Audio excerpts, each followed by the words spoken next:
Abhinav Prakash Singh is an assistant professor of economics at the Shri College of Commerce, University of Delhi. He joins us now. Thanks so much for your time for TRT World. Why does the government think this is a good move that will actually help the agricultural sector, and farmers don't think this is the case?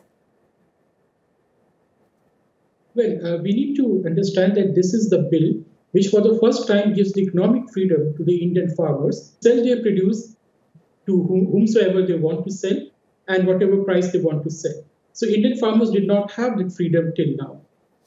The farmers which are protesting, I mean, it's wrong to call that the farmers of all India are protesting. This is a protest by the farmers of a particular state in the northwestern India.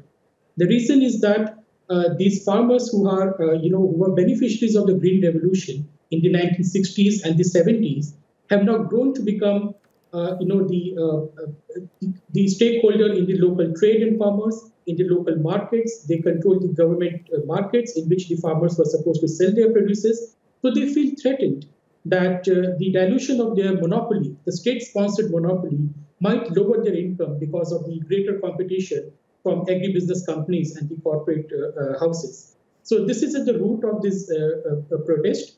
And they also think that once the private sector comes in, more and more farmers might try to enter into deal with the corporate sector, which will then lower their bargaining position vis-a-vis the entire system. So this is at the root of this protest.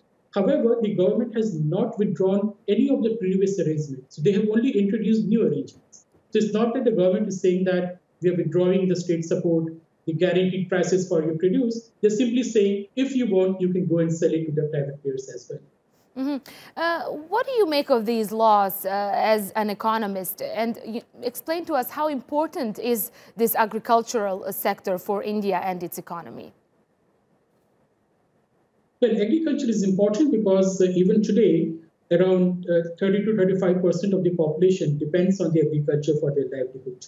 But the farmers, or the Kisan as we call them in India, are only 10% of the population. So majority of the population in the agricultural sector is either the people who are engaged in the allied activities or who are landless laborers. The majority of the population in Indian villages are landless laborers or small and marginal farmers.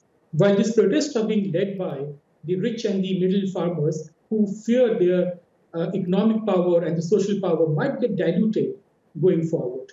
However, these laws, these reforms were much needed because, as I told you, the farmers did not have the economic freedom.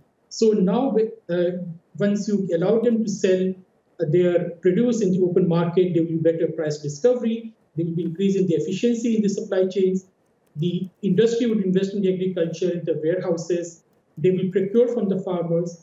Anyways, we have large-scale contract farming in India, but that was happening in informal manners as of now. These laws basically legalize them, provide better protection for the farmers, provide a mechanism for the dispute settlement, and also make sure that the farmers' land cannot be taken away by the private sector, even if the farmers default on their contract. So this is a very complex political scenario we are seeing. The protests are being led by the middle and the large farmers, whereas the majority of the farmers stand to benefit. And also, the protests are not happening in majority part of the country. So it's basically the farmers of a particular reason who benefited from the Green Revolution in the 60s, they are protesting as of now. Do you think the government will back down? Do you think the farmers will get what they want if the protests continue? I don't think the government is going to back down because we have debated these laws, these changes for decades now. So every political party in India has basically proposed the same thing over the decades.